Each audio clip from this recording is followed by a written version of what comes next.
अस्सलामु अलैकुम वरहमतुल्लाहि वबरकातुहू। स्वागत है आपका TBV एंड नॉलेज के एक नए वीडियो में। आज हम लोग एक बहुत ही इंटरेस्टिंग टॉपिक आपके आगे ला रहे हैं, जो कि है 7 कॉन्स्पिरेसी थ्योरी। आजकल हम और आप जो बीमारी फंसे हुए हैं उस बीमारी के बारे में। तो ये बहुत ही इंटरेस्टिंग कॉन्स्पिरेसी थ्योरीज है। तो हम वक्त ज़ाया नहीं करके जल्द से जल्द वीडियो शुरू करते हैं। अगर आप नए हमारे चैनल को please make sure to subscribe और वो बेल आइकॉन हिट कर दो, और ये वीडियो आप शुरू होने से पहले शेयर कर दीजिए अपने फ्रेंड्स, फैमिली और दोस्तों के साथ। Let's start with the video.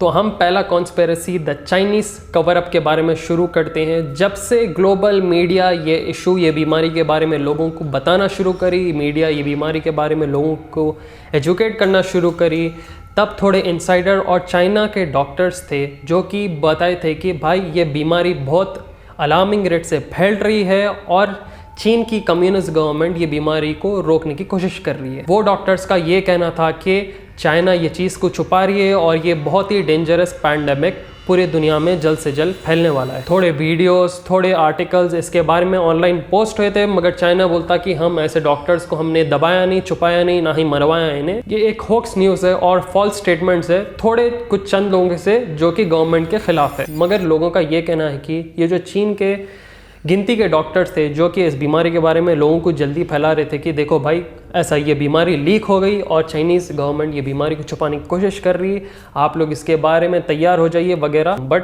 चीन की गवर्नमेंट बोलती है कि हमने ऐसा कभी कुछ किया ही नहीं, ना हमें मालूम है इन चीज़ों के बारे में। अब हम मुड़ते हैं ये बीमारी की दूसरी कॉन्स्पिरेसी थ्योरी की तरफ। ये कॉन्स्पिरेसी थ्योरी जो है बहुत लोगों को मतलब हैरान कर देगी, डराएगी, परेशान कर देगी, और ये है मशहूर किताब के बारे में जिसका नाम है the eyes of the darkness, जो कि छपी थी 1981 में। और ये किताब एग्जैक्टली वही बीमारी के बारे में मेंशन करी जो कि आप और हम गुजर रहे हैं, जो है कि सांस की प्रॉब्लम से, बीमारी से लोग मर जाएंगे, तकलीफ में रहेंगे, पूरी दुनिया में पब्लिक परेशान रहेंगी। और हैरानी की बात यह है कि इसके अंदर एग्जैक्टली वो बीमारी का नाम लिखा हुआ था, वुहान 400, वुहान 400 इस ये बीमारी का नाम लिखा हुआ था। इस किताब में ये स्टोरी रहती है कि एक माँ अपने बच्चे को ढूंढने के लिए बहुत परेशान रहती है, और लेटली उसका जो बेटा है वो चाइना में मिलता है, बल्कि वो चाइना के ये बीमारी के आउटब्रेक में फंसा हुआ रहता है। और इस किताब में एक कैरेक्टर नेम डॉम्बे वो बताता है कि ये बीमारी जो है वुहान सिटी के बाहर एक लैब में बनाई गई थी और छोड़ी गई थी, RDNA लैब में, जो कि वुहान के बिल्कुल करीब शहर में लेबोरेटरी थी, और वहाँ पे ये डेवलप करके एक मैन मेड वायरस पूरे लोगों में छोड़ा गया था। तो ये किताब में 1981 में ऐसा बताया गया था कि वुहान शहर में, जो कि चाइना में है, वहाँ पे वुहान 400 ये बीमारी का नाम था, और ये एक वुहान शहर में बना के इसको लोगों में छोड़ा गया था। मतलब एक मैन मेड बीमारी समझो, लोगों में फैला के एक आउटब्रेक स्टार्ट कर दिए थे ये लोग। तो सोचो 1981 में एक किताब में, क्या इसके लिए आप चाइना को ब्लेम करेंगे?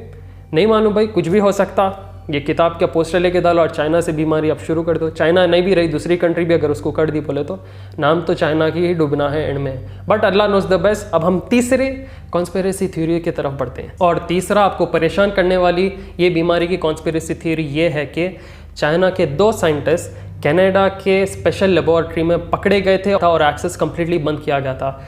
ये कनाडा में स्पेशल लेबोरेटरी थी जिसका नाम था NML, Canada's national microbiology lab, जो कि बहुत ही मशहूर है बहुत ही डेडली पैथोजेंस में काम करने में। तो ये बात इंटरनेट पे आई और बहुत ही मशहूर हो गई कि चाइना के 2 साइंटिस्ट ये लेबोरेटरी में स्पाई कर रहे थे, और ये लोग मैन मेड जेनेटिकली बीमारी पे काम कर रहे थे, जो शायद आज आप और हम जो बीमारी से गुजर रहे हैं वो है। और ये भी बताए थे कि ये जो लेबोरेटरी है स्पेशली वो बायोजंग के वेपन्स पे काम करती थी और ऐसे डेडली वायरसेस पे काम करती थी। डॉक्टर फ्रांसिस बॉयल का ये कहना है कि वो बोलते हैं कि ये बीमारी को बायोजंग के लिए तैयार किया गया था, जो कि DNA जेनेटिक इंजीनियरिंग से बनाया गया। इसका मतलब कि साइंटिस्ट इसको जेनेटिकली पावरफुल बनाए सो है ताकि आप और हम इस बीमारी में लपेटे जाए, और हो सका तो मारे भी जाए, इसमें हमारी और आपकी मौत भी हो जाए, हू नोस। ये था एक तीसरा कॉन्स्पिरेसी थ्योरी जिधर 2 चाइना के साइंटिस्ट स्पाइंग करते हुए पकड़े गए थे कनाडा में।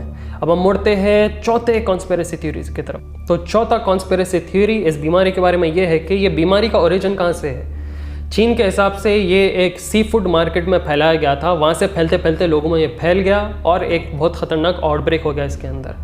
मगर यूएस का ये कहना है कि ये एक जेनेटिकली क्रिएटेड बीमारी है जो कि वुहान के लैब में बनाई गई थी, क्योंकि वुहान में biological institute of virology which is China's only level 4 biosafety laboratory exist करता है, जो कि highest level classification of labs that studies deadly viruses. मतलब इनका मतलब है कि वुहान में एक इनका सीक्रेट लेबोरेटरी है जो कि बायोलॉजिकल बीमारियां वायरसेस के बारे में स्टडी करता है, और वो के लेवल 4 का एक लेबोरेटरी है जो कि हाईली कंटामिनेटेड बीमारियों के बारे में स्टडी करता है और उनको रोकने के लिए वैक्सीन्स पे काम करता है। मगर चीन ने बोला कि नहीं, ये हमारे शहर में नहीं बनाया गया, ये हमें बदनाम करने के लिए यूएस के लोग हमारे अगेंस्ट एक हथियार यूज़ कर रहे हैं और चाह रहे कि पूरी दुनिया इनके अगेंस्ट हो जाए। और थोड़े कॉन्स्पिरेसी थ्योरिस्ट का ये भी बोलना है कि ये बीमारी को चीन में इसलिए लाया गया क्योंकि चीन का पॉपुलेशन बहुत ज़्यादा है।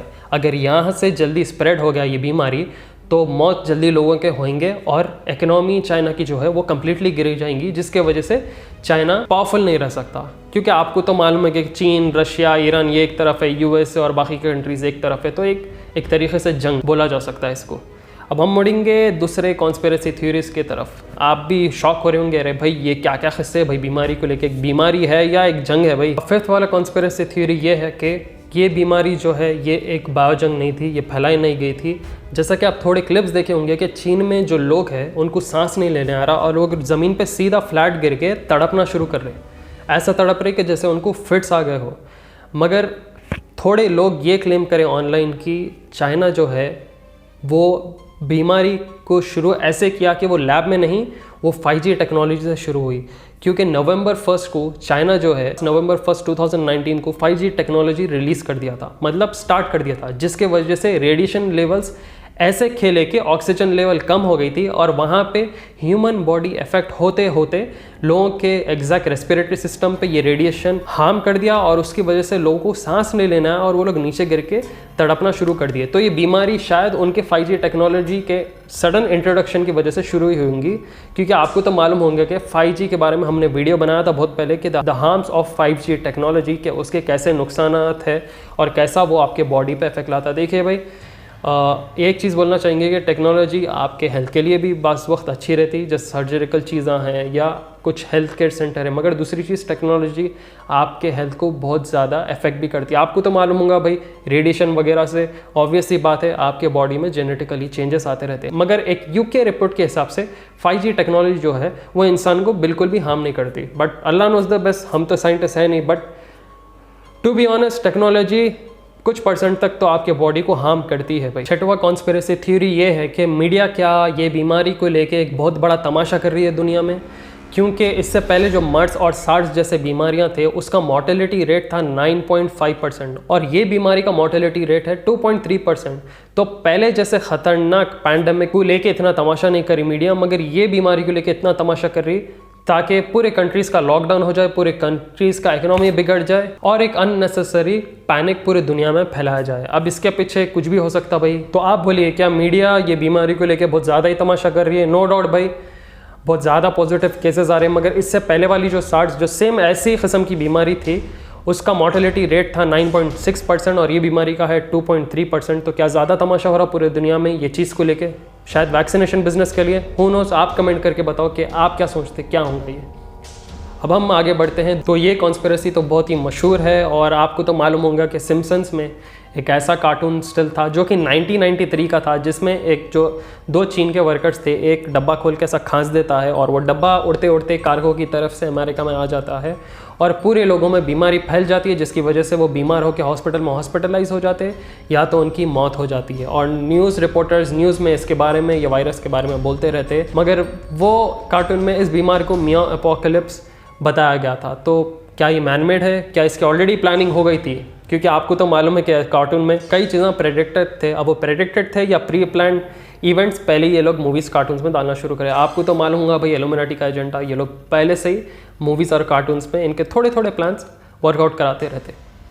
अब हम मुड़ेंगे आगे दूसरे कॉन्स्पिरेसी थ्योरी की तरफ। अब ये कॉन्स्पिरेसी है एक मशहूर मूवी के बारे में जो आज के प्रेजेंट सिनेरियो को फिट होती और जो कि 2011 में रिलीज हुई थी और परफेक्टली उसके अंदर वैसे ही बताया गया था जैसा आज और आप और हम गो थ्रू हो रहे। और ये मूवी का नाम था कंटेजियन। ये मूवी में ये बताता कि लोग एक बीमारी से अटैक हो जाते हैं और जिधर जिधर ये बीमार लोग हाथ लगाते या पास होते हैं उससे दूसरे लोग ये बीमारी को पकड़ के एकदम बीमार होना शुरू होते हैं और लिटरली पैरालाइज हो जाते हैं, नहीं तो मर जाते हैं वो लोग। तो उसके अंदर ये भी देखा था कि कई हेल्थ रिसर्च सेंटर्स ये बीमारी के पीछे काम करते, इसके वैक्सीनेशन के लिए काम करते रहते और पूरा दुनिया इसके पीछे पागल हो जाती रहती कि वायरस आउटब्रेक है क्या चीज़, कहाँ से और कैसा है। मगर आप शॉक ये होंगे कि मूवी में कैसा बताता ये बीमारी कैसा है। ये मूवी के फाइनल सीन में ये बताता है कि ये बीमारी MEV1 था, ये एक पिग से ओरिजिनेट हुई थी।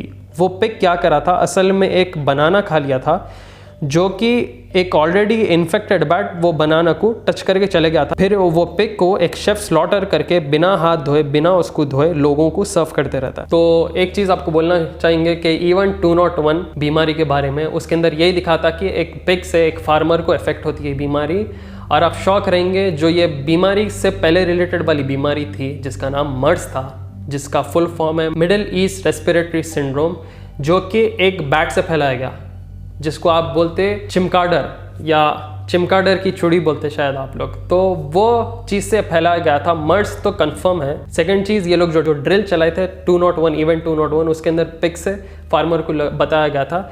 ये मूवी में बैट बनाना को खाया, बनाना नीचे गिरा, बनाना को पिग खाया, पिग को शेफ लोगों को सर्व करा, फिर वो लोग ये बीमारी को फैलाए। इतना कनेक्शन है हर चीज़ में कि आप अब शॉक फील कर रहे होंगे, अरे भाई ऐसा कैसा। देखिए कुछ भी हो सकता है, मे बी मूवीज़ यूज़ कर रहे या पहले से जेनेटिकली तैयार हुई हुई बीमारियाँ, गॉड नोज द बेस्ट। मगर ये थोड़े इंटरेस्टिंग कॉन्स्पिरेसी फैक्ट्स और थ्योरीज थे ये बीमारी को लेके जो हम आपके आगे पेश करना चाह रहे थे। एक हैरान करने वाली कॉन्स्पिरेसी हम आपके आगे ये रखना चाह रहे कि US का जो क्वार्टर डॉलर है, जो कि सेंट्स वगैरह जिसको बोलते हैं क्वार्टर डॉलर, जिसको 25 सेंट्स बोलना चाहिए शायद आप, उसके पीछे एक नया लोगो आ गया जो है 2 बैट से 2 चमगादड़ के चुड़ी है। और ये सडनली 2020 में इंट्रोड्यूस किया जनवरी में। अब आप बोलो ये क्यों सडनली अमेरिका में ऐसा इंट्रोड्यूस करा। अगर आप $1 बिल पे देखें तो वो ऑल सीइंग आई रहता और वो पिरामिड पे मतलब बैठने आते रहता, जो कि इल्यूमिनाटी साइन है। और 2020 में US क्वार्टर US डॉलर उसके पीछे 2 चमगादड़ के चुड़ी है। अब आप डिसाइड करो भाई, क्योंकि ये जो बीमारी है इसका ओरिजिन बैट की तरफ से ही है। मर्स, अगर आपको बीमारी मालूम, MERS, वो बैट से शुरू हुई थी। तो क्या ये बनाई गई बीमारी है? आप डिसाइड करो। क्यों सडनली अमेरिका एक क्वार्टर डॉलर के पीछे इसका साइन बना दिया? अब उन लोगों बहुत सारे किस्से कहानियां लगा देते भाई, ये हमारे नेशनल स्टेट का कुछ फ्रूट बेर बैट है, ऐसा है वैसा है, किस्से कहानियां लगाते थे। पब्लिक वाह भाई वाह बोल के थालियां मार के रहती। तो गॉड नोज द बेस्ट भाई, ऐसे ऐसे चीज़ें कर रहे हैं इन लोग। करेंसी यूज़ करते, मूवीज़ यूज़ करते, बहुत सारी चीज़ें यूज़ करते हैं ये लोग। परेशान करने वाली चीज़ है, मेरे को मालूम है। वीडियो अगर वाकई आपको इंटरेस्टिंग दिखा तो please make sure to share this video. तो अगर आपको ये वीडियो पसंद आया तो please make sure to subscribe. ये शेयर करिए वीडियो लोगों को ज़्यादा से ज़्यादा, अपने फ्रेंड्स, फैमिली, व्हाट्सएप, इंस्टाग्राम और फेसबुक पे, ताकि सबको पता चले भाई ऐसी बीमारियों के पहले मूवीज़ बन गए और ऐसे बीमारियों के हिस्से पहले ही फैल चुके थे पूरी दुनिया में, या एक कंट्री या दूसरी कंट्री की तरफ से। तो फिर आएंगे हम लोग जल्द एक नई वीडियो के साथ। हमें दुआ में याद रखिए। Till then take care and मा सलामा।